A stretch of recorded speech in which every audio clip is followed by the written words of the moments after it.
শাস্ত্রে বললেন জন্ম হোক তথা তথা, কর্ম করো ভালো, কর্মটা সঠিক করো। তুমি যে কুলেই গেছো, যে কুলে জন্ম নিয়েছো, সেটা কোনো দুঃখের বিষয় নয়। তুমি সেই কুলে থেকেও যদি কর্ম সঠিক করো, ভগবান তার জন্য তোমার পাশে সদা সর্বদাই বিরাজ করবেন। কর্ম সঠিক করতে হবে। তাই দেখুন কাজী নজরুল ইসলাম, তার কত সুন্দর ভজন, হ্যাঁ, তার কত সুন্দর সাধনা, তার ভাবনা চিন্তাটা কত সুন্দর। কিভাবে গানটা বেঁধেছেন, কি বলছেন? খেলিছ হে বিশ্বলয়ে বিরাট শিশু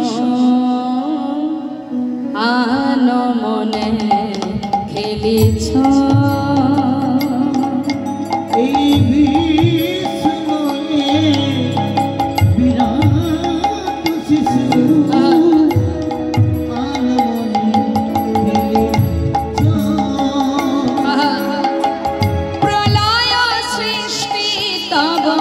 পুতুল খেলা নিরজনে প্রভু নিরজনে খেলিছ এই বিশ্বলয়ে বিরাট শিশু আনমনে খেলিছ। কি বলছেন? প্রলয় সৃষ্টি তব পুতুল খেলা। তুমি যখন তখন প্রলয় করছো, আবার যখন তখন সৃষ্টি করছো। তোমার কাছে এই পৃথিবীটা একটা খেলনা মাত্র, পুতুল খেলার মতো খেলছো তুমি, হ্যাঁ। তিনি আরো দিচ্ছেন দৃষ্টান্ত, কি বলছেন? আজ আমার প্রভু তিনি যে খেলা খেলছেন, কোথায় বসে খেলা করছেন? শূন্যে মহা আকাশে তুমি মগ্ন লীলা বিলাসে।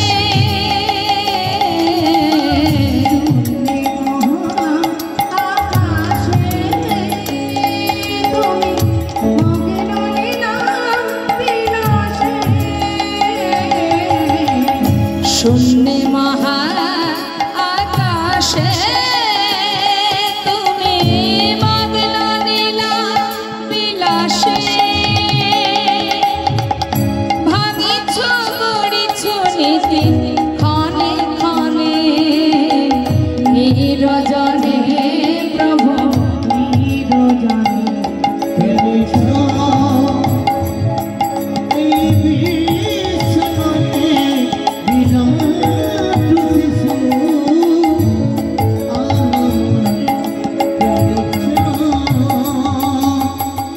তারকার বিশ্বসে খেলনা তব হেয় দাসী পড়িয়া আছে রাঙা পায়ের কাছে রাশি রাশি। তারকার বিশ্বসে খেলনা তব হেয় দাসী পড়িয়া আছে রাঙা পায়ের কাছে রাশি রাশি। আস্তে আস্তে ওমা, আপনারা তো ছোটবেলায় খেলা করেছেন। কি খেলা খেলতেন? আমাদের খেলনাগুলো কি? এই আমাদের খেলনাগুলোর নাম কি? লুকোচুরি খেলা, হ্যাঁ, হাডুডু খেলা। আর খেলনাগুলো কি?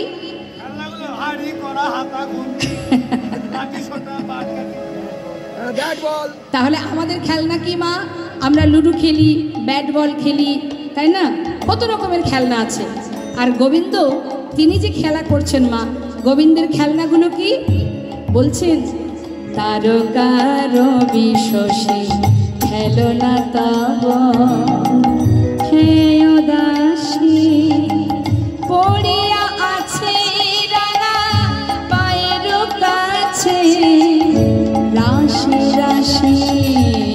তারকার বিশ্বসে খেলনা তব হেয় দাসী পড়িয়া আছে রাঙা পায়ের কাছে রাশি রাশি। নিত্য তুমি হেয় দাস সুখে দুঃখের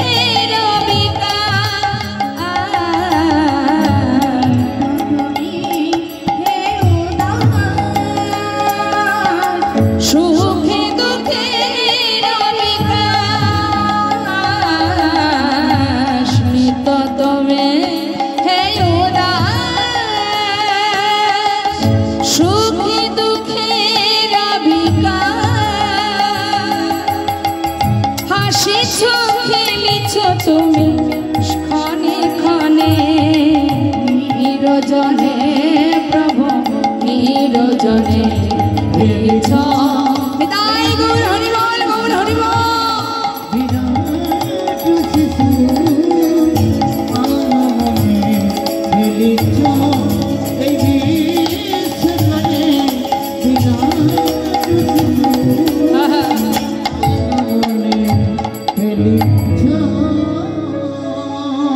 এই সখা এদিকে আয়। আজ আমার গোবিন্দ বনমাঝে খেলা খেলতে খেলতে মা খেলা খেলতে খেলতে হঠাৎ সুবলের মুখটা দেখা মাত্রই রাধার কথা মনে পড়ে গেছে। আর যখনই রাধার কথা মনে পড়ে গেছে তার আর খেলা করতে ভালো লাগছে না। শোন ভাই, আমার না একটি বারের জন্য রাধাকে দেখতে ইচ্ছা করছে। জানা সুবলের বদনটা ঠিক রাধারানী বদনের মতো দেখতে, কারণ সুবল সখা রাধারানী এরা কিন্তু মা জেঠতুতো খুঁড়তুতো ভাই বোন। সুবলের মুখটা রাধারানীর সঙ্গে এতটাই মিল যে সুবল যেদিন গোবিন্দ আমার সুবল মিনন লীলা করেছিলেন মা, সুবলকে রাধা সাজিয়ে ওই রন্ধনশালায় রেখে দিয়ে রাধারানী নিজে সুবল সেজে গোবিন্দের সঙ্গে দেখা করেছিলেন।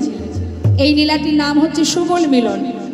তা বাবা, মুখের কতটা মিল থাকলে সুবলকে রাধা সেজে সাজিয়ে রান্নাঘরে রাখা যায়। হ্যাঁ, জাবটে রান্নাঘরে রেখে রাধারানী গিয়েছিলেন গোবিন্দের সঙ্গে দেখা করতে সুবলের বেশে। এখন ওই সুবলের মুখটা যেই দেখেছে সেই রাধার কথা মনে পড়ে গেছে গোবিন্দের, আর ভালো লাগছে না।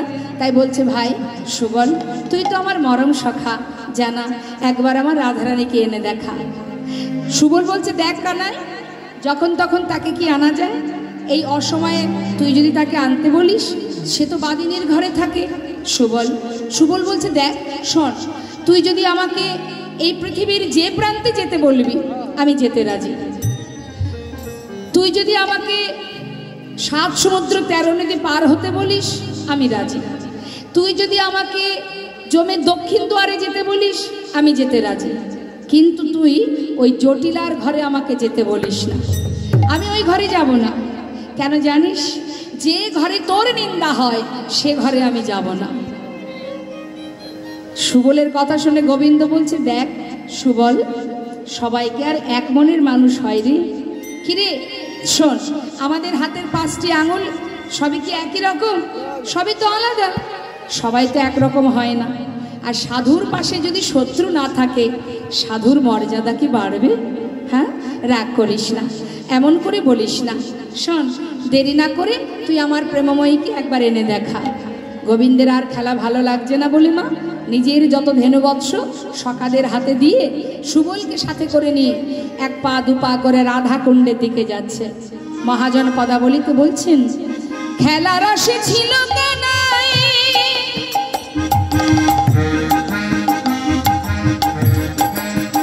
ওই না সুবলের রসনে,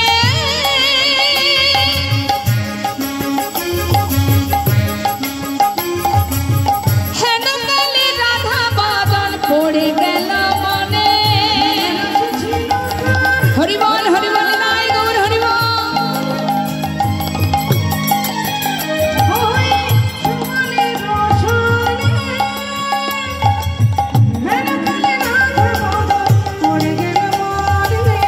আপনার ধেনুবৎস সঙ্গী গণে দিয়া, আপনার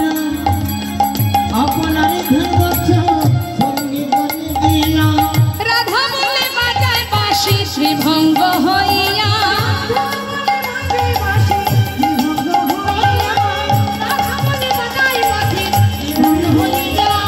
আনন্দ আর ঘরে নারে, আহা আনন্দ আর ঘরে নারে, আজ রাধা বদন হেরবে বলে আনন্দ আর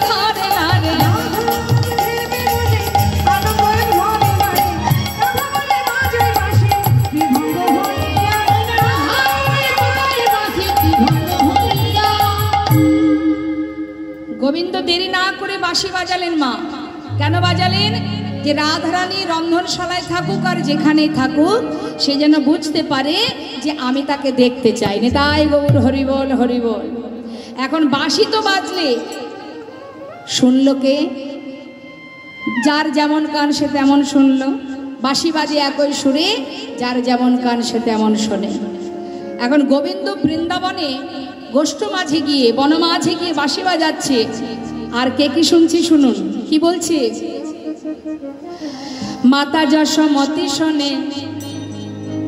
গোবিন্দ যখন বাঁশি বাজাচ্ছে মা শুনছে কে? মা যশোমতি। কি শুনছে? মাতা যশোমতি শোনে ননি দে মাননি,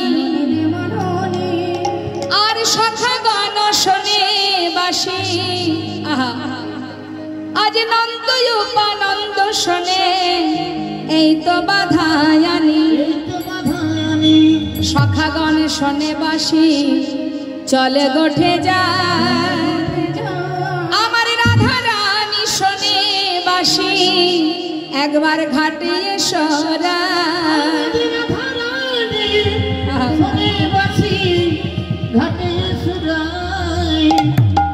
যার যেমন ভাব তার তেমন লাভ। হ্যাঁ, যে যেমন ভাবে ভাববে তার লাভটা তেমনই হবে। এখন রাধারানী কি শুনছে? যে বধূ ডাকছে, রাধে তুমি একবার ঘাটে এসো। আর মা যশোমতী বাঁশি শুনে ভাবছে যে আমার গোপাল ননি খেতে চাইছে। এক একজন এক এক রকম শুনছে মা। কিন্তু রাধারানী বসে আছেন রন্ধনশালায়। তিনি যখনই বাঁশির ধ্বনি শুনলেন, সখীদের কাছে দুঃখ করছে, সখী ওই দেখ বাজলো বাঁশি, এখন কি হবে বল? সর্বনাশা বাঁশি, কুলনাশা বাঁশি, সে তো জানে না কখন বাজতে হয়। আমি তো বাদিনীর ঘরে বাস করি। আমার মায়েরা বলুন দেখি, ও মা আমাদিকে, এই যে হলুদ শাড়ি পরা আমার মাকে একটু জিজ্ঞাসা করি।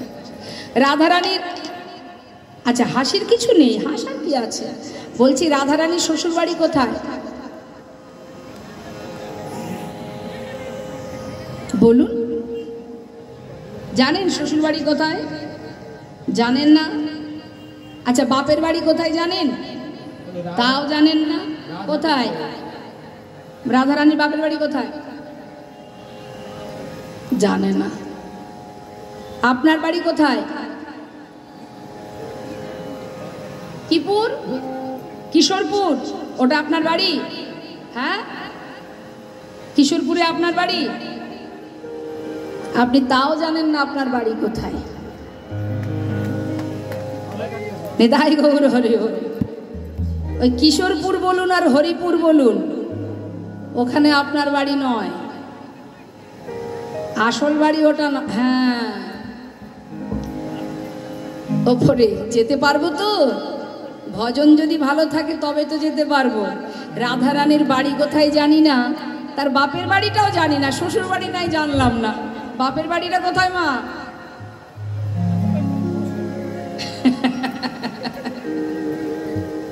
একটু মন দিয়ে শুনুন, তাহলে অনেক কিছু পাওয়া হবে। হ্যাঁ, দ্বিতীয় দিন কোনো আমার জায়গায় অন্য কোনো কীর্তন নিয়ে এসে জিজ্ঞাসা করলে তখন চট করে বলে দেবেন, কেমন? একটু মন দিন, ভালো লাগবে। তাহলে রাধারানীর শ্বশুর বাড়ি কে বলতে পারবে? যা বটে, যা বটে। আর রাধারানীর বাপের বাড়ি বর্ষানা। হ্যাঁ, এখন সুবল সখাকে বলছে তুই একবার এনে দেখা রাধারানীকে। বলছে বাদিনীর ঘরে থাকে। কি গো মায়েরা বলুন তো, কুটিলা কি শুধু বৃন্দাবনেই আছে?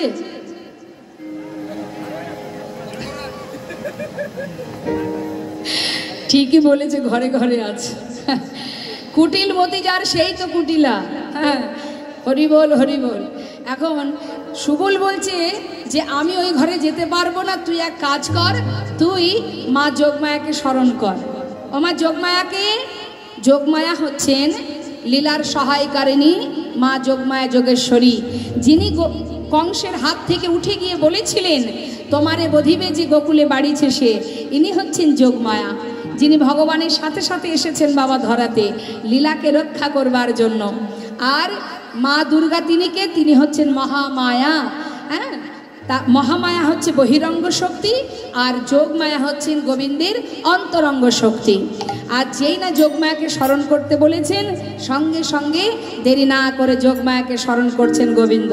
কারণ যোগমায়াকে আশ্রয় না করে সে কিন্তু কোনোদিন তার সেই যে মনোবাঞ্ছা পূর্ণ হবে না। তিনি যত যত লীলা করেছেন সবই যোগমায়াকে স্মরণ করে লীলা করেছেন। তাই আজ গোবিন্দ কি করেছে, রাধারানীকে দেখবে বলে যোগমায়াকে স্মরণ করছে, মা যোগমায়া যোগেশ্বরী। তো আসুন আমরা এই সুযোগে একটু মায়ের একটা ভজন শুনি, কি বলছে। মা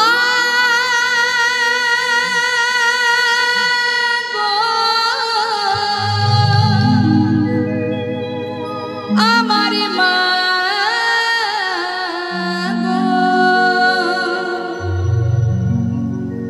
বিশ্বরূপিণী তুমি মা, অগমা বিশ্বরূপিণী তুমি মা।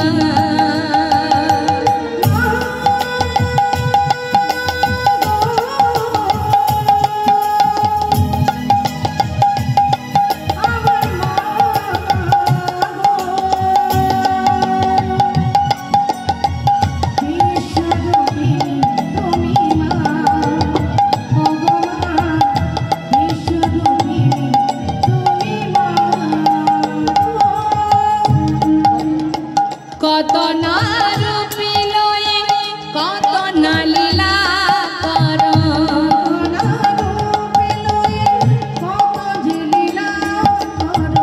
আজকেই মা যোগমায়া বড়িমায়ের রূপ ধারণ করে রাধারানী মন্দিরে যাবে রাধারানীকে আনবার জন্য। তাই বলছি মহাজন, কত না রূপী লয়ে কত না লীলা কর,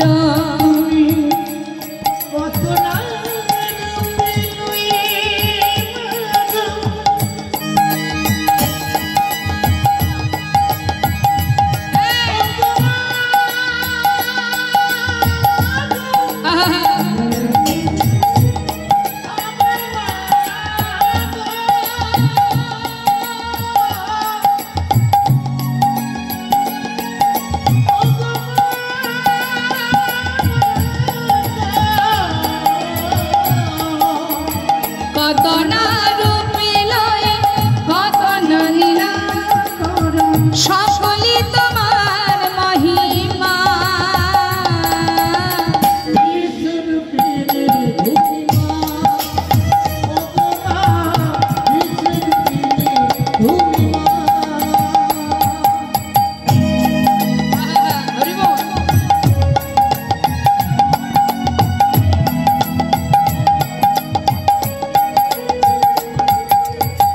সর্বমঙ্গলে সব দুঃখ হরণে পাও তুমি কত যাতনা মা গো।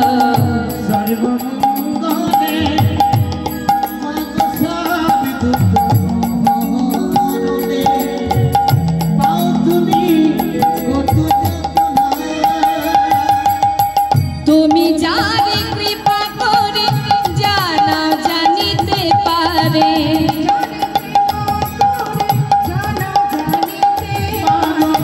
তুমি যারে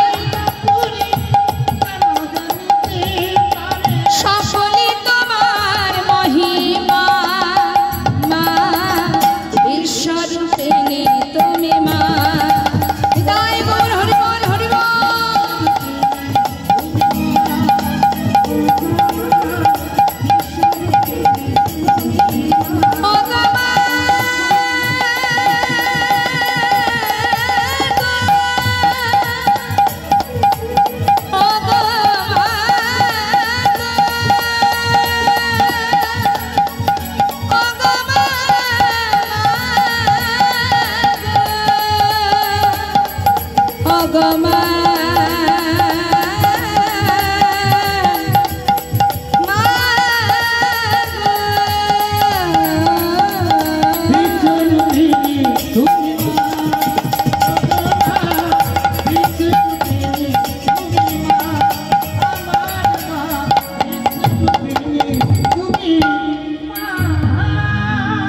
মা যোগমায়া যোগেশ্বরী তিনি গোবিন্দের স্মরণে তার সামনে এসে দাঁড়ালেন।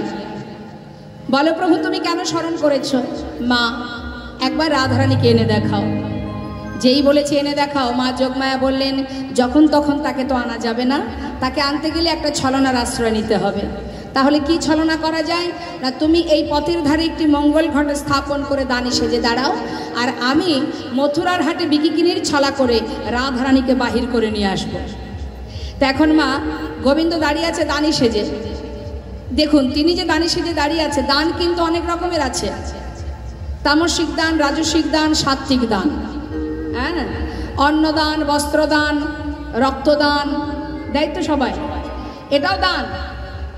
কিন্তু শাস্ত্রে বললেন জগতে যত রকমের দান আছে এই সকল দানের দানকে তিনটি ভাগে ভাগ করা হয়েছে, তামসিক, রাজসিক, সাত্ত্বিক। তা রাজসিক দানটা কেমন একটু মন দেবেন কথার মধ্যে। রাজসিক দানটা হচ্ছে আপনি কোনো একটা হরিবাসরে আপনার অর্থ আছে, আপনি 50,000 কি 1 লাখ টাকা ডোনেশন করলেন। এই ডোনেশনের পিছনে কিন্তু আপনার একটু অহংকার জন্মে গেল যে আমার মতো কেউ দিতে পারেনি, আমি যা দিয়েছি, হ্যাঁ, আমি যখনই যাব আমাকে শ্রদ্ধা করবে, আমাকে বড় আসনটা দেবে, আমার নাম মাইকে ঘোষণা করবে। এটাকে বলা হয় যশ খ্যাতি পাওয়ার আশায় দান। তুমি দান করেছো, ঠিক করেছো, ওই পর্যন্তই ঠিক আছে, কিন্তু সেই সাথে সাথে যদি তোমার ভিতরে কিঞ্চিত অহংকারও জন্মে যায় তাহলেই কিন্তু তোমার ওই দান বৃথা হয়ে যাবে। গেল বাবা একটা কারণ। তামসিক দানটা কেমন? এক বন্ধু আর এক বন্ধুকে খুশি হয়ে মদ্যপান করার জন্য টাকা দান করে, অর্থ দেয়, নে ভাই তুই আমার উপকার করেছিস, তোকে আমি 1000 টাকা কি 100-500 টাকা দিলাম, তুই বাজার থেকে খেয়ে নিস। এটাও দান। শাস্ত্রে বললেন এটাকে বলা হয় তামসিক দান। এ দান যিনি দেবেন এবং যিনি নেবেন উভয়ের সমানভাবে অপরাধ। তাহলে দুটো গেল। সাত্ত্বিক দানটা কেমন? আপনার 10 টাকা আছে, 100 টাকা আছে, 50 টাকা আছে, কোনো দুঃখ নেই, যেমনটা আপনার আছে মা। আপনি ভগবানের সেবার জন্য যদি দান করেন, সঠিক পাত্রে যদি দান করেন, সেই দানের পিছনে যদি কোনো কিছু চাওয়া পাওয়া না থাকে, শুধুমাত্র ভগবানের কাছে চাইতে হয় কি জানেন? হে করুণাময়, আমার এই দান যেন তোমার সেবায় লাগে, আর তোমার চরণে যেন আমার ভক্তি থাকে, মতি থাকে। এই ধরনের মানসিকতা নিয়ে যদি কেউ সঠিকভাবে সঠিক পাত্রে দান করতে পারে সেটাকে বলা হয় সাত্ত্বিক দান। তাই দান অত সহজ নয় মা। নিজের ঘরে যেটা বাদ দিয়ে রেখেছি, ফেলে রেখেছি, আমার প্রয়োজনে লাগে না, সেটা কাউকে দিয়ে দিলাম, কোনো গরিবকে দিলাম, ভিখারিকে দিলাম, আমি মনে মনে ভাবলাম ওটা ওকে দিয়েছি, দান করেছি, এটাকে দান বলে না। এটাকে দান বলে না। কোনো প্রিয় বস্তু কাউকে দেওয়াটাই হচ্ছে প্রকৃত দান। কারোর কোনো কিছু দিতে গেলে মন থেকে দিতে হবে, সরল মনে দিতে হবে, কেমন মুক্ত হস্তে দান করতে হবে। তা আজ গোবিন্দ দাঁড়িয়ে আছে দানি সেজে, আর মা যোগমায়া তিনি বড়ি মায়ের রূপ ধরে সুন্দর করে শাড়ি পরে যাচ্ছে যাবটে। কেন যাচ্ছে? রাধারানীকে আনবার জন্য। কিন্তু ডাকতে ডাকতে যাচ্ছে মা, কাকে ডাকছে? ব্রজবাসীকে। সমস্ত বৃন্দাবনে ব্রজবাসীকে ডাকছে। এটা কিন্তু একটা ছলনা। কোনো ছলনা না করলে তো আর গোবিন্দ দর্শন হবে না। হয়তো আপনারা বলবেন যে ভগবানের সেবায় ছলনা করলে তাতে তো পাপ হবে না। কেউ যদি ছলনা করে গোবিন্দ দর্শনে যায়, কেউ যদি ছলনা করে গোবিন্দ সেবায় যায়, মিথ্যা কথা বলে যদি কেউ গোবিন্দ সেবায় দিতে যায়, তাতে কোনো অপরাধ নেই, তাতে কোনো অপরাধ নেই, বরং উপকার। মিথ্যে কথা সেখানেই বলবো যেখানে মিথ্যা কথা বললে আমার গোবিন্দের কৃপা লাভ করা যাবে। কিন্তু তুমি মিথ্যা কথা বলে যদি অন্য কোনো খারাপ কাজে যাও, সেটা তো আর উপকার হবে না, সেটা অপকারই হবে। হ্যাঁ, তাই আজ যাচ্ছে মিথ্যার ছলনা নিয়ে। কি ছলনা? সবাইকে ডাকতে ডাকতে যাচ্ছে বড়িমায়, বৃন্দাবনের সমস্ত অলিগলি দিয়ে 1 পা 2 পা করে ওই যাবটে যাচ্ছে। তোরা কেউ বিকে যাবি, বিকে যাবি মানে বিক্রি করতে যাবি, তোরা কেউ বিক্রি করতে যাবি, দধি দুগ্ধ ঘৃত ঘোল। তাই ডাকছে তোরা কেউ বিকে যাবি, বিকে যাবি অপাড়ার গোয়ালিনীরা, তোরা কেউ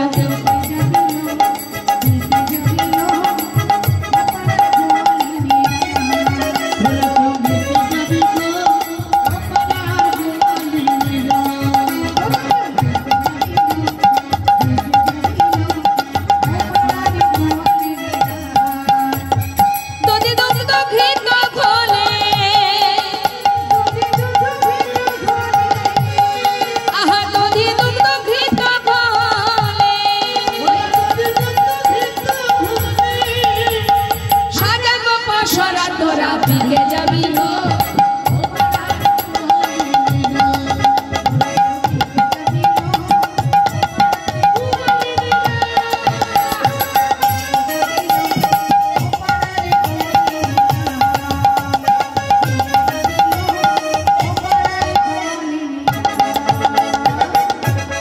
কি সুন্দর ছলনা করেছে মা রাধারানীকে আনবার জন্য। এবার সোজা গিয়ে যেখানে উদ্দেশ্য সেখানে পৌঁছালেন জটিলার ঘরে। যাওয়াটে জটিলার ঘরে গিয়ে ডাকছে, জটিলে ও কুটিলে। ঘরের মধ্যে বসে আছে মায়ে ঝিয়ে দুইজনা, নাম ধরে ডেকেছে। তো মা একটু সম্মানে লেগেছে, আমরা হলাম বৃন্দাবনের সতী রমণী, আমাদের নাম ধরে ডাকে এত বড় সাহস, হ্যাঁ কার এত বড় স্পর্ধা। আবার ডাকছে, বলি ও জটিলে তোরা কেউ ঘরে আছিস রে? কুটিলা বলছে, তবে রে, গোটা বৃন্দাবনবাসী সবাই আমাকে মান দেয়, সবাই সম্মান করে, শ্রদ্ধা করে, ভক্তি করে, আর কার এত বড় সাহস যে আমাদের দুজনের নাম ধরে ডাকে? হ্যাঁ আমার নাম কুটিলা, আজ আমি ওকে ভালো মতো শিখিয়ে দেব যে কাকে কিভাবে সম্মান দিয়ে ডাকতে হয়। কুটিলা কিন্তু খুব রেগে গেছে মা। হ্যাঁ রেগে গিয়ে বড়ি জটিলাকে বলছে, মা এই মা, তুই তো চোখেও দেখিস না, কানেও শুনিস না, বাইরে কি যেন একজন এসেছে তোর আর আমার নাম ধরে ডাকছে, আমি কিন্তু এটা মেনে নেব না। এত বড় সাহস আমার আর তোর নাম ধরে ডাকে, সতী রমণী আমরা, সম্মান করা উচিত। লাজের ঘাটে বোধহয় মুখ ধইনি, আজ ওর একদিন আর আমার একদিন। কুটিলা খুব রেগে গিয়ে এবার লম্পে ঝম্পে ছুটে গিয়ে দরজাটা যেই না খুলেছে, বাইরে বৃদ্ধ বুড়িমাইকে দেখে মাথাটা নিচু। কিরে, ঘরের মধ্যে তো দেখলাম বেশ লাফালাফি করছিলি। আরে শোন শোন, তোরা যা যা বলা বলি করছিলি সবই আমি কানে শুনেছি। বলি কুটিলা রে, সেদিন তোকে হতে দেখলাম, এর মধ্যে এত মান হলো কবে তোর? তুই আমাকে চিনিস? এই বৃন্দাবনে যখন কেউ ছিল না তখন ছিলাম আমি, আবার যখন কেউ থাকবে না তখনও থাকবো আমি। হ্যাঁ শোন, তোর মা ঘরে আছে, এদিকে বড়িমা। আহা, জটিলা মনে মনে ভাবছে তাই তো, কুটিলা তো গেল দরজা খুলতে, ওর তো আবার ঠিক স্বভাব টভাব ভালো না, যাই আমি একটু দেখি। তিনি আবার একটু চোখে কম দেখেন মা, কোনো রকমে হাতে লাঠিটা নিয়ে এক পা দু পা করে দরজার গোড়ায় এসেছে। এসে জিজ্ঞাসা করছে, আয় কুটিলে, কে এসেছে রে? বড়াই বুড়ি। ও মা, এসো এসো, তুমি কিছু মনে করো না মা। কি আর বলবো বলো, আমার পেটের মেয়ে, জানো মা স্বভাব মোটেও ভালো নয়, নেহাত পেটের মেয়ে, ফেলে তো আর দিতে পারছি না, না হলে কবে বাড়ি থেকে দূর করে দিতাম। মা কিছু মনে করো না, তুমি ভিতরে এসো মা, ভিতরে এসো। ভিতরে নিয়ে গিয়ে আসন পেতে বসতে দিয়েছি। পাতা আসনে বসে বড়িমায় জিজ্ঞাসা করছে, হ্যাঁ রে অজটিলে, তোর তো বয়স কম হয়নি দেখছি, ভালোই তো বয়স হয়েছে। হ্যাঁ রে, আরে তো মরবি কবে শুনি? আরে মরণ কি আমার হাতে, তার হাতে, কি যে বলো না মা। আচ্ছা ঠিক আছে ঠিক আছে, শোন, তোদের বাড়িতে এলাম কেন জানিস? একটা শুভ খবর শুনলাম নাকি আজকে কংস মহারাজ মথুরার সমস্ত জিনিসের দাম বাড়িয়ে দিয়েছে। হ্যাঁ, ঘিয়ের দরে ঘোল বিক্রি হচ্ছে, ঘিয়ের দরে ঘোল বিক্রি। ও মা, ঘোলের দাম কত? ঘোল খেয়েছে? কত দাম? এক গ্লাস ঘোলের দাম কত বাবা, আপনারাই বলুন। 10 টাকা। আচ্ছা, 1 কেজি ঘিয়ের দাম কত? এখন সেই ঘোল যদি ঘিয়ের দরে বিক্রি হয়, রাতারাতি বড় লোক হয়ে যাব না আমরা? আছে নাকি এখানে ঘোষ আছে? আছে? হ্যাঁ, তাহলে আর চিন্তা কিসের, যা কিছু আছে তাড়াতাড়ি গুটিয়ে গাটিয়ে নিয়ে চলে আসুন, হাটে যেতে হবে। রাতারাতি বড় লোক হওয়ার এর থেকে ভালো সুযোগ আর কিছু নেই। বলছে শোন শোন, আমি তো হাটে যাচ্ছিলাম, ভাবলাম তোরা যদি কেউ যাস। হ্যাঁ, বড়িমাই বলছে, মা জটিলে, তা তোরা হাটে যাবি নাকি? আরে আমি তো তোদের ভালোটাই চাই রে, সেই জন্যই তো এলাম। যাবার পথে ভাবলাম একটু তোর বাড়ি থেকে ঘুরে যাই, যদি কেউ তোরা যাস। মা যাবে মা? কেন তুই যেতে পারবি না? আমার কি আর সে বয়স আছে যে হাটে যাব? দেখতে পাচ্ছ না, চুল পেকে গেছে, চোখে দেখতে পাই না, কানে শুনতে পাই না। যখন ক্ষমতা ছিল প্রতিদিন হাটে যেতাম, এখন আর যেতে পারবো না। এখন আর পারি না। এই শোন, তা তুই এক কাজ কর না, তুই না পারিস তোর ওই যে সুন্দর ওই যে যুবতী কন্যাটা আছে, হ্যাঁ, এত সুন্দর মেয়ে আছে ঘরে, মেয়েটাকে তো হাটে পাঠিয়ে দিতে পারিস। কি যে বলো মা, ওই মেয়েটা পারবে হাটে যেতে? পারবে না? না না, বলছে মা আমার মেয়ের দ্বারা হাটে যাওয়া হবে না। আমার মেয়ে দ্বারা কিচ্ছু হবে না। কেন জানো মা? আমার মেয়ের অনেক গুণ আছে। ওই মেয়েকে যদি আমি হাটে পাঠাই, সুন্দর হাটটা একেবারে ভেঙে যাবে। ওকে আমি জেনে বুঝে হাটে পাঠাতে পারবো না। দুদিনও হয়নি মা, নিজের স্বামীকে খেয়ে আমার ঘাড়ে চেপে বসে আছে, ওকে হাটে পাঠাবো? মাথা আমার খারাপ। না না না। কি রে, কেন তোর মেয়ের আবার কি হয়েছে? যা কি আর বলবো মা, তাহলে শোনো। আমার মেয়ের এমন গুণ। কি গুণ? মেয়ের অনেক গুণ আছে। আমার কুটিলার অনেক গুণ। আমার মেয়ের এমন গুণ, কাঁচা বাঁশে লাগাই ঘুন। মেয়ের এমন গুণ, আমার মেয়ের এমন গুণ, কাঁচা বাঁশে লাগাই ঘুন।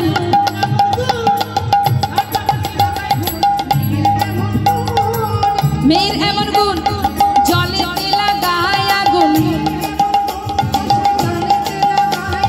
মেয়ের এমন গুণ, জলেতে লাগায় আগুন। আমার মেয়ের এমন গুণ, কাঁচা বাঁশে লাগায় ঘুন। মেয়ের এমন গুণ।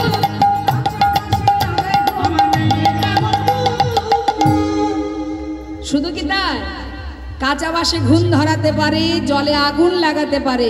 আছে এরকম মেয়ে? আছে কারোর ঘরে? আছে? জলে আগুন লাগাতে পারে, কাঁচা বাঁশে ঘুণ ধরাতে পারে, কেশের সেতু পার হতে পারে, ছাঁকনি করে জল আনতে পারে। বাপ রে বাপ, তোর মেয়ের এত গুণ! যাকে আসলে জটিলে রে, তোর মেয়ের আর কি দোষ বল? মা যেমন তার ছাতো তেমনই হবে। ওরে আমড়া গাছে কি আর আম হয় রে? আমড়া গাছে তো আমরাই হয়। মা কি যে বলো না তুমি, আমার আবার কি দেখলে তুমি খারাপ? হ্যাঁ, চিন্তা করছি তাহলে এক কাজ করি, তা তোর ছেলেটাকে হাটে পাঠিয়ে দে। ছেলেও হবে না মা, ছেলেটা হবে না। সারাদিন মায়ের পূজা ছাড়া সে আর কিছু জানে না। বড়ি মায় মনে মনে চিন্তা করছে, এই তো সুযোগ, সবার কথা বলা হয়ে গেল। হ্যাঁ, যে উদ্দেশ্যে আমার আশা, অর্থাৎ আমাদের রাজনন্দিনী রাধারানী, এবার তার কথা বলতে হবে। বলি ও জটিলে, শোন, বলছি কি, সবার কথা জিজ্ঞাসা করতে করতে না আমাদের নাতনির কথাটাই জিজ্ঞাসা করা হলো না। যাকে আমার নাতনিটা ভালো আছে তো? হ্যাঁ হ্যাঁ, ভালো আছে। ভালো আছে? আমার নাতনিটা কথা শোনে, কাজকর্ম সব করে? সবই করে তো? যাক বাবা, ভালোই হয়েছে। আমাদের ঘরের নাতনিটা তোর বাড়ির বৌমা হয়ে এসেছে, শাশুড়ির কথা টথা শোনে তো? হ্যাঁ শুনি মা, কিন্তু একটা দোষ আছে আমার বৌমায়ের। হ্যাঁ, আমার নাতনির আবার কি দোষ?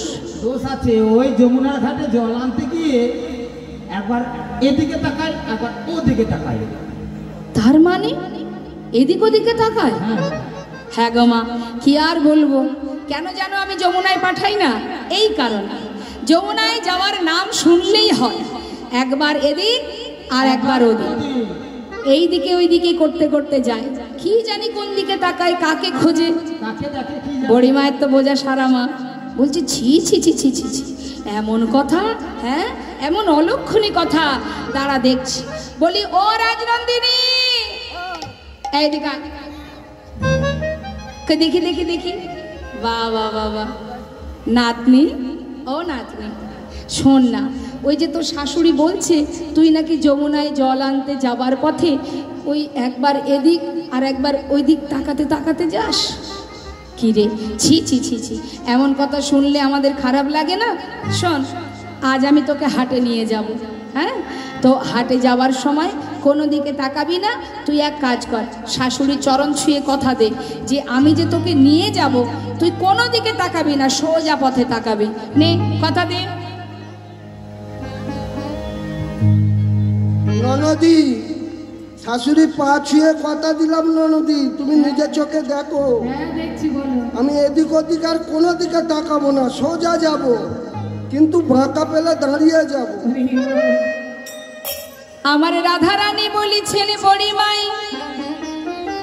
যদি আমি যমুনায় পার হয়ে মথুরার হাটে যাবার অনুমতি পাই, আজ আমি চরণ ছুঁয়ে কথা দিলাম, আমি এদিক ওদিক কোনো দিকে চাইব না। কেন চাইবে মা? আজকে তো গোবিন্দ দাঁড়িয়ে আছে পথের মাঝখানে, আজ আর এদিক ওদিকে তাকানো দরকার আছে? বলছে শোনো, আমি কথা দিলাম, আমি একদিকে চাহিব, একদিকে চাহিব, এদিক ওদিক চাইব না মা, একদিকে চাহিব,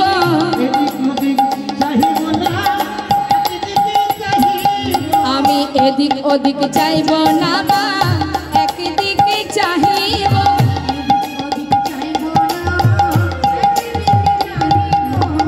কথা দিলাম, যদি আজ আমি অনুমতি পাই, এদিক ওদিক কোনো দিকে তাকাবো না।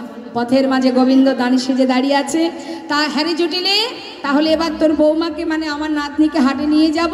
মা তুমি তো যাবে, আমার বৌমা সে সবার কাছে কলঙ্কিনী, তাকে সবাই কলঙ্কিনী বলে, কিন্তু যদি তুমি ঘরের লক্ষ্মী ঘরের বউ হাটে যাই, সেটা কি ভালো দেখাবে? হ্যাঁ। বড়িমাই বলছে শোন জটিলে, হালে করে বড় লোক হয়েছিস বলে এত বিচার, কথায় বলে বসে খেলে রাজার ভান্ডার ফুরিয়ে যা। কিরে, আজ না হয় বড় লোক আছিস, কাল তো গরিব হলেও হতে পারিস, তাই তো? জাত ব্যবসা কখনো ছাড়তে নেই রে, কখনো ছাড়তে নেই। ওরে আজ তুই রাজা, কাল যদি ভিখারি হয়ে যাস, মনে আছে সে কথা? সেই যে বাবা অযোধ্যার রাজা, রাজা হরিশ্চন্দ্র, রাজা হরিশ্চন্দ্র মস্ত বড় রাজা ছিলেন মা, কিন্তু সেই রাজা হরিশ্চন্দ্র তিনি প্রতিদিন মৃগয়া করতে যেতেন বনপথ ধরে, আর পথের মাঝখানে একটা সুন্দর ফুলের বাগান ছিল, বিশ্বামিত্র মুনি সেই ফুলের বাগানটা তৈরি করেছিলেন। কিন্তু এত সুন্দর ফুল ফুটে থাকে, ওই ফুলের পাশ দিয়ে যে রমণী যায়, কথাটা একটু মন দিয়ে শুনবেন, যে রমণী ওই ফুলের পাশ দিয়ে যায়, সেই একটা করে ফুল ছিঁড়ে নেয়। বিশ্বামিত্র মুনি চিন্তা করছে, ফুলগুলো যদি সবই ছিঁড়ে নেয়, তাই তিনি প্রত্যেকটা ফুলে মন্ত্রপুত করে রেখেছেন। বিশ্বামিত্র মুনি প্রত্যেকটা ফুলের মধ্যে মন্ত্রপুত করে রেখেছে, যে ফুলে হাত দেবে সেই ফুলে বাধা পড়বে। এখন তার পরের দিন ওই ফুলের বাগান দিয়ে পাশ দিয়ে যে রমণী যাচ্ছে, সেই রমণী যেই না ফুলে হাত দিচ্ছে, সে বাধা পড়ে যাচ্ছে। হঠাৎ রাজা হরিশ্চন্দ্র তিনি মৃগয়া যাবেন বলে ওই পথে যাত্রা করেছে। যাবার কালে দেখছে ফুলের বাগানে সমস্ত রমণীদের বাধা পড়ে আছে, তাই তিনি নিজের ক্ষমতা দ্বারা সেই সকল নারীকে, সেই রমণীকে তিনি নিজের ক্ষমতা দ্বারা উদ্ধার করেছিলেন। আর ওই যে উদ্ধার করেছিলেন, বিশ্বামিত্র মুনি কিন্তু ব্যাপারটা জানতেন না। আর সেই খবর যখন তার কানে গেছে, সঙ্গে সঙ্গে তিনি রাজমহলে এসে রাজা হরিশ্চন্দ্রকে বলে উঠলেন, মহারাজ আপনি অপরাধ করেছেন। কি অপরাধ? না, আপনি আমার অনুমতি ছাড়া সবাইকে যেভাবে আপনি উদ্ধার করেছেন, এতে আপনার অপরাধ হয়েছে। আপনি তো আমার কাছ থেকে অনুমতি নেননি, এটা আপনার অপরাধ। এই অপরাধের জন্য আপনাকে সাজা নিতে হবে। করজোড়ে বলে উঠলেন, বেশ, যে সাজা হবে মণিবর, আমি সেই সাজা মাথা পেতে নেব। আমি রাজা, কোনো জীব, আমার এই রাজ্যের কোনো প্রজাবর্গ, কোনো জীব যদি বিপদে পড়ে, তাদেরকে রক্ষা করা আমার ধর্ম, আমি রাজা। কিন্তু এতেও যদি আমার অপরাধ হয়ে থাকে, হ্যাঁ আমার অপরাধ হয়েছে যে সেটা আমি আপনার কাছ থেকে না জেনে করেছি, এর কারণে যদি আমার সাজা হয়, আমি সেই সাজা মাথা পেতে নেব। বলুন আপনার কি ইচ্ছা, আপনি কি সাজা আমাকে দেবেন? তখন বিশ্বামিত্র মুনি বললেন, এটাই তোমার সাজা না, এই যে গোটা রাজ্য আর এই রাজ সিংহাসন আমাকে দান করে দিতে হবে। নিতাই গৌর হরিবোল হরিবোল। কথা শোনা মাত্রই সঙ্গে সঙ্গে মস্ত বড় রাজা হরিশ্চন্দ্র সিংহাসন পরিত্যাগ করে নিচে নেমে পথের ধারে এসে দাঁড়ালেন তার স্ত্রী আর তার পুত্রকে নিয়ে। সর্বস্ব বিশ্বামিত্রকে দান করে দিলেন। বিশ্বামিত্র বললেন, তবে শোনো, দান তো হলো, দানের পরে দক্ষিণা দিতে হবে। দক্ষিণা দাও। দক্ষিণা কি করে দেব? সবই তো দিয়েছি, কিছুই তো নেই আমার, আমি কি করে দক্ষিণা দেব? তা তো জানি না। দান দিলে দক্ষিণা দেবে না? তখন বিশ্বামিত্র মুনির দক্ষিণা দেবার জন্য এবার বলি মহারাজ, আহা, রাজা হরিশ্চন্দ্র তার স্ত্রী এবং তার পুত্রকে নিয়ে পথের ধারে বাহির হলেন। পথে পথে যাচ্ছে আর চিৎকার করে বলছে, দাসী আছে দাসী নেবে গো, দাসী আছে দাসী নেবে গো, চিৎকার করছে।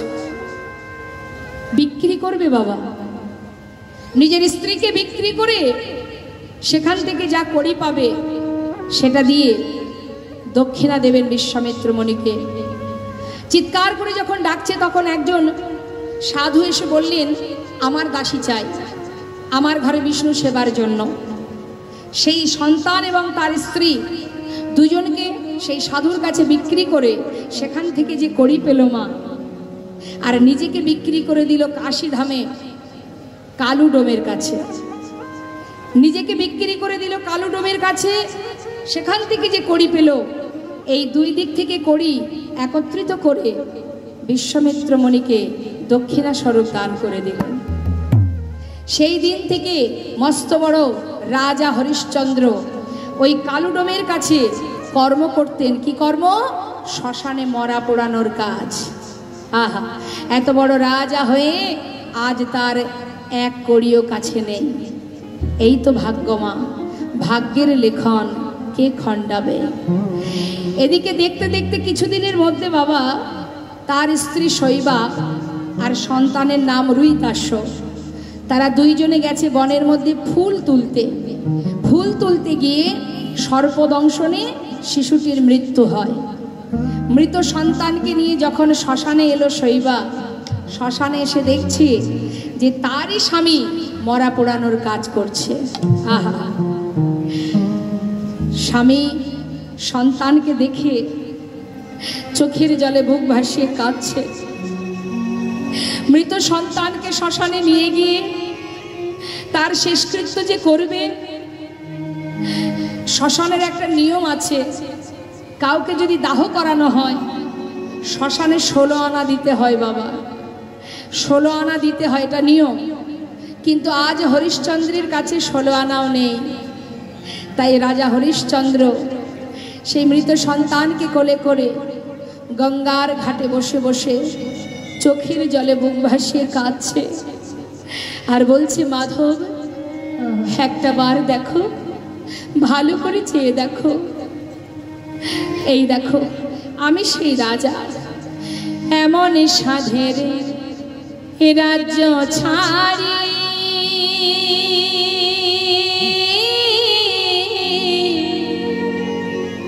মাধব হলাম আমি দিন ভিখারি রে। ও কি মাধব রে, কৃপা করে ফিরানো পার করে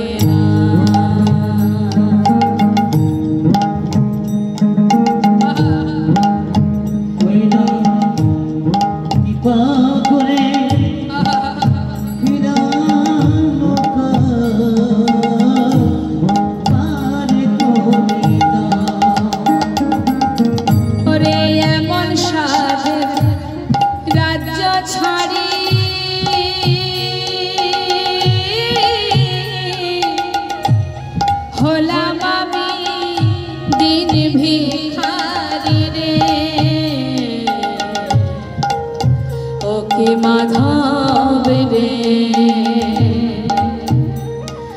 একবারে কৃপা করি ফিরানো আমার পার করে না। ওই না এক সাধে রাজ্য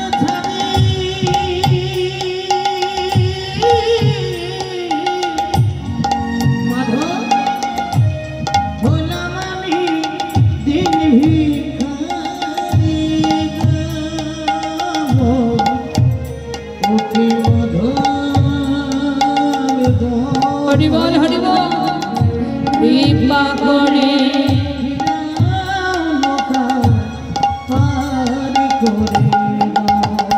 ওরে পুবির বেলা গেল গড়ি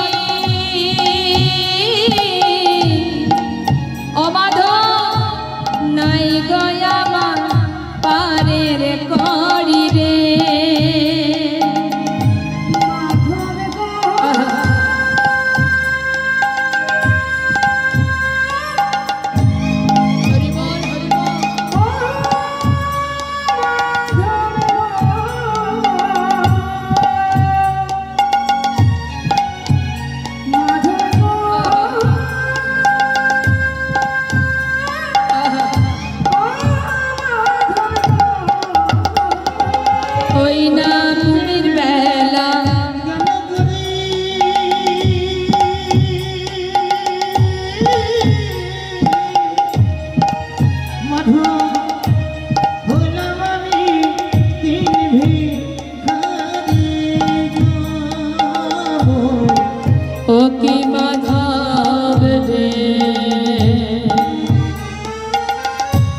কৃপা করে ফিরানো পার করে না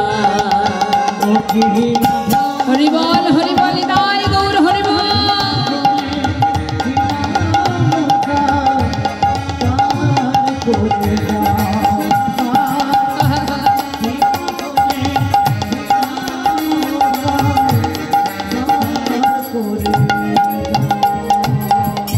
আজ যে রাজা কাল সে ভিখারি মা এত বড় জমিদার এত বড় রাজা আজ সব হারিয়ে শ্মশানে মরা পোড়ানোর কাজ করতে গিয়ে আজ নিজের সন্তানের দাহ করবার জন্য 16 আনা তার কাছে নেই এই তো ভাগ্য মা হ্যাঁ তাই বলছি অবতার শ্রীরামচন্দ্র মা জানকীর পতি তার হইল বনবাস রাবণ করে দুর্গতি আগুনেও পুড়িল না আগুনেও কপালের কি লেখা কাহার সমান নাহি যায় ছিল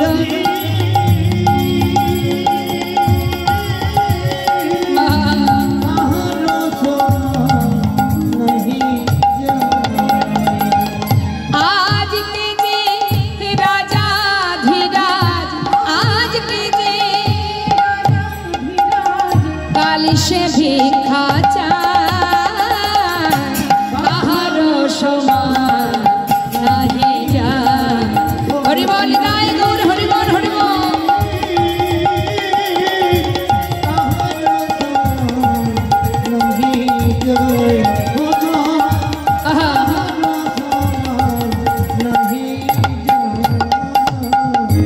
তাই জটিলা রে এমন করে বলিস না জাত ব্যবসা কখনো ছাড়তে নেই চল এখনই আমি যাব তোর বৌমাকে তুই বল তাড়াতাড়ি যেন গুছিয়ে নেয় শ্রীমতী রাধারানী আমার বলেছে বড়িমায় এসো এসো তুমি আমার ঘরে আজ আমি তোমায় দুটি মনের কথা বলিব তবে তোমার কাছে একটা শর্ত যেন তুমি কাউকে বলো না কি মনের কথা বলছে মা রাধারানী আজ নিজের মনের দুঃখ বড়িমায়ের কাছে জানাচ্ছে ও বড়িমায় আমি কেমন ঘরে বাস করি জানো কত লাঞ্ছনা কত গঞ্জনা সইতে হয় তুমি জানো বড়িমা এসেছো যখন আমার কাছে তোমার কাছে আজ আমি দুটো মনের কথা বলবো এবার আমরাও শুনবো মা দেখুন রাধারানী বাদিনীর ঘরে থেকে কৃষ্ণ ভজন করেছে সারা জীবন কৃষ্ণ কথার ক এই যে প্রথম অক্ষরটা ক এই ক পর্যন্ত তার বলতে নিষেধ ছিল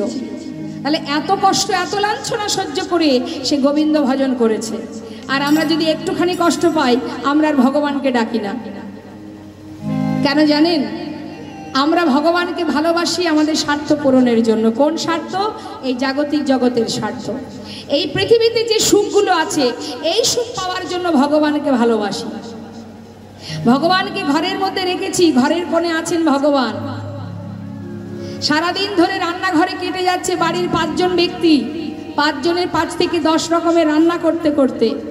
কিন্তু ভগবানের সেবার বেলায় কি সেবা দেন? নকুলদানা। তার থেকে বেশি কিছু আর তার কপালে জুটবে না, ওই নকুলদানা পর্যন্তই শেষ।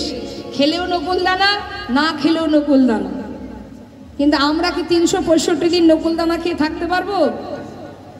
তা ভগবানকে যেমন নকুলদানা দিই, তাহলে নিজের ছেলে মেয়েদেরকেও তো দেয়া যায় যে তুই 2টো নকুলদানা খাবি, আর পরের দিন তোকে 2টো নকুলদানা দেবো, আর 24 ঘন্টার মধ্যে কিছু দেবো না। এই হচ্ছে ভগবানের প্রতি আমাদের ভক্তি ভালোবাসা। কিন্তু চাইবার বেলায় 16 আনা। হে ভগবান, ধন দাও, বাড়ি দাও, গাড়ি দাও, বিষয় দাও, সম্পদ দাও, সুখ দাও, শান্তি দাও। তাই বলছে আজ বড়িমাই বলছে, হ্যারে জটিলে, বসে থাকলে রাজার ভান্ডার ফুরিয়ে যায়, তাই চল একবার হাটে যাই, কর্ম কর। এদিকে রাধারানী বলছে, বড়িমাই আমি কোন ঘরে থাকি জানো? কথা শোনো বুড়িমাই। কেমন করে দুঃখ করছে রাধারানী। আমি কহিতে ডরা যে মোর মনের দুঃখ, যে মোর মনের দুঃখ।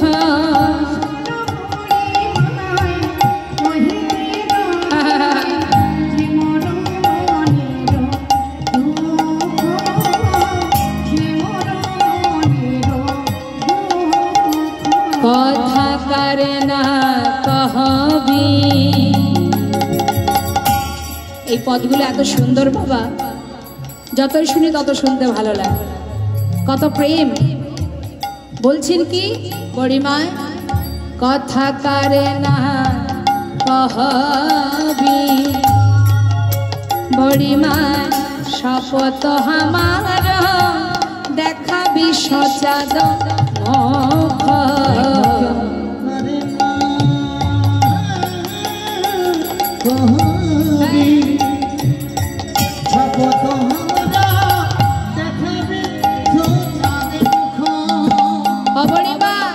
সেই বদন একবার দেখাইবি,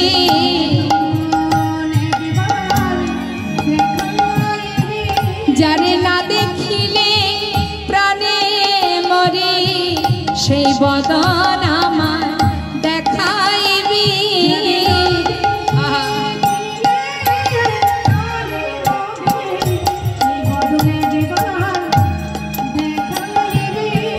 কারে না কহবে শপথ আমার দেখাবি সচাদ মুখ।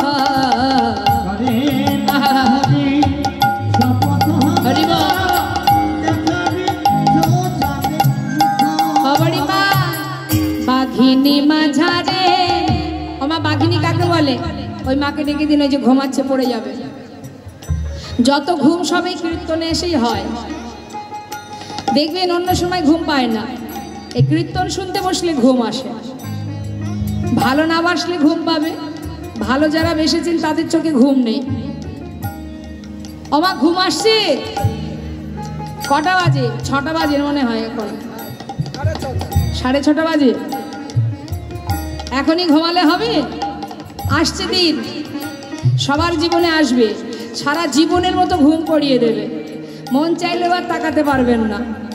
হ্যাঁ, ঘুমানোর জন্য অনেক সময় পাবেন, কিন্তু জেগে থাকার সময় আর পাবেন না। একটু তাকান আমার দিকে, আস্তে দেখুন। এই যে বাবা, সবাই কিন্তু এই যে কীর্তনের এখানে সবাই আছি আমরা, এখানে শুধু যে কজন আছে তারাই কিন্তু এই এলাকায় বাস করে না, আরো অনেকে আছে। আছে তো? সবাই কি শেষ পর্যন্ত থাকবে এখানে? কারা থাকবে জানেন? যারা প্রকৃত নাম ভালোবাসে, যারা লীলা কথা শুনতে ভালোবাসে, তারাই থাকবে। আর যারা ভালোবাসে না, তারা ওই একটুখানি থাকবে, তারপর চলে যাবে। যারা সুখ ভালোবাসে, ঘুমাতে ভালোবাসে, রাত হয়েছে, বেশি রাত করার দরকার নেই, শরীর খারাপ হবে, হ্যাঁ, যদি কোনো অসুবিধা হয় কত রকমের সমস্যা আছে, রাত জাগলে গ্যাস হবে, অ্যাসিড হবে, ইত্যাদি হবে, তত এও হবে। তার থেকে বাড়ি যায় বাবা ঠিক টাইমে না ঘুমালে শরীর খারাপ হবে। আমাদের কত চিন্তা, শরীরটা নিয়ে অনেক চিন্তা, এত চিন্তা করি দেহটাকে নিয়ে, কিন্তু তথাপিও বাবা কন্ট্রোলে রাখতে পারছি না। একটার পর একটা প্রবলেম দেখা দিচ্ছেই তো দিচ্ছে। কি হচ্ছে তো? কেউ বলতে পারবেন যে আমার কোনো রোগ নেই? হরি বল, হরি বল। যতই যত্ন করো না কেন, যত দামি দামি ক্রিম মাখো না কেন, কেন মাখি আমরা দামি ক্রিম? যাতে আমাদের স্কিনটা সুন্দর থাকে, যাতে কোনো রকমের গ্ল্যামারটা নষ্ট না হয়। ধরে রাখতে পারবো?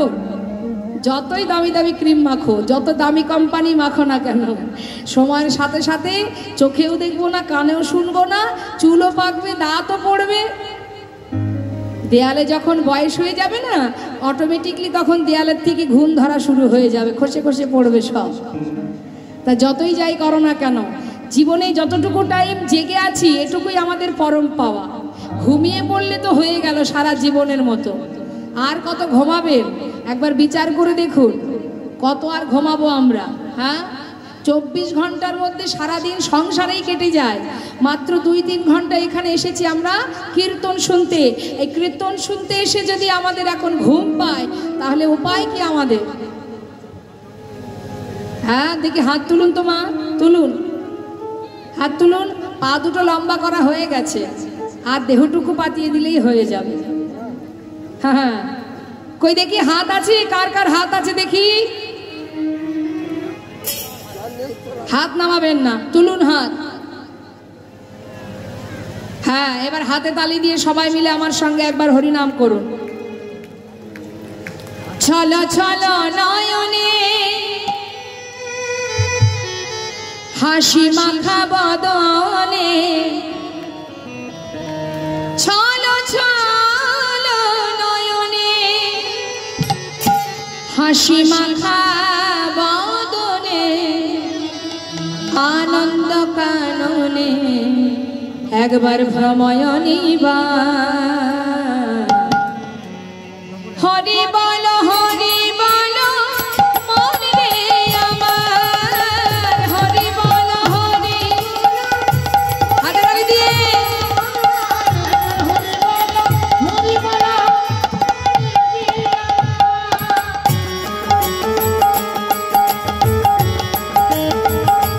বাবা।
উড়িতেছে মানুষে কত অহংকার। হরি বল, হরি বল, হরি বল, হরি বল, হরি বল, হরি বল।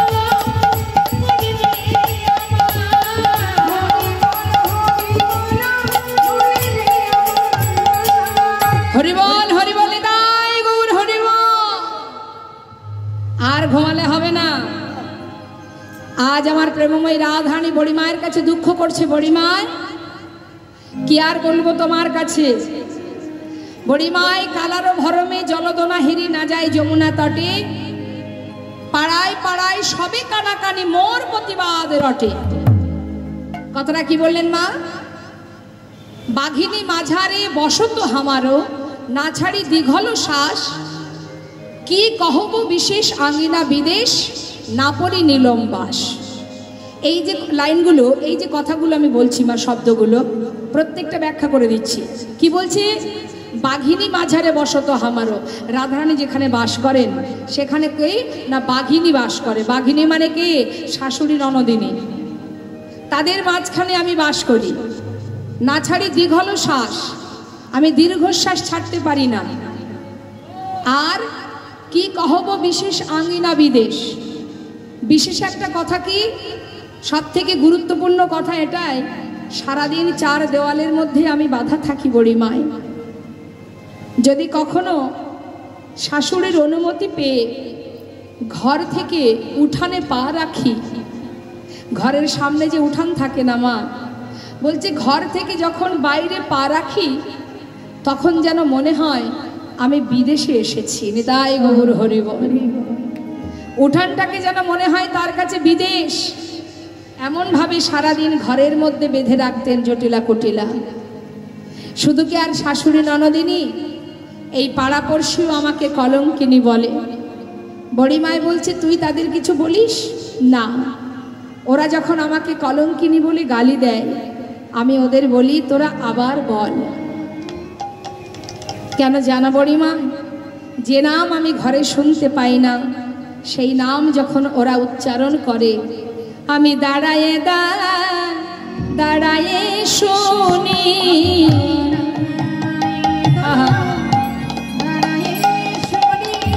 আমার পরাণে বধুর ওই নাম খানি, আমি দাঁড়ায়ে দাঁড়ায়ে শুনি।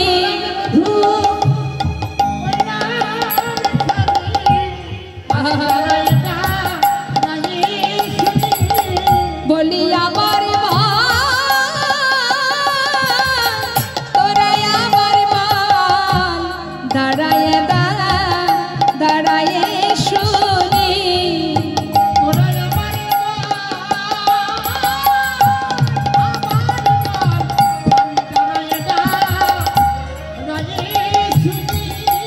ওই পরাণ বধুর নামে খানি আমি দাঁড়ায়ে দাঁড়ায়ে শুনি।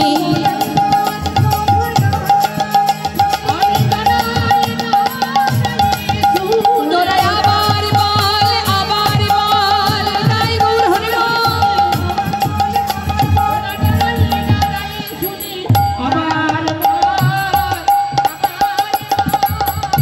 ও বড়িমা, আমি দাঁড়িয়ে দাঁড়িয়ে শুনি। আজ আমি কি ভেবেছি জানো? নিন্দুকের মুখে অনালো ভেজাইয়া যাইব বন্ধু আপাস, যা আছে কপালে তাই হোক মোর কহে উদ্ধব দাস। বড়িমাই বলছে তুই দুঃখ করিস না রায়ধনী, পথের মাঝে গোবিন্দ দাঁড়িয়ে আছে, তাড়াতাড়ি পশরা সাজিয়ে নে, চল গোবিন্দ দর্শনে যেতে হবে। মনে আর আনন্দ ধরছে না রাধারানীর, মনের আনন্দে এবার পশরা সাজাচ্ছেন মা। মোহন মুরলী রবে আকুল করিলে সবে আরচিত ধরনে না যায়। অবড়িমায় বড়িমায় চলো চলো বড়িমায় মথুরা রবিকে যায়, দান ছলে ভেটিব কানাই, ওরে আনন্দে আকুল চিত অঙ্গ ভেল পুলকিত, শুনিয়া গোবিন্দ পথে দানি,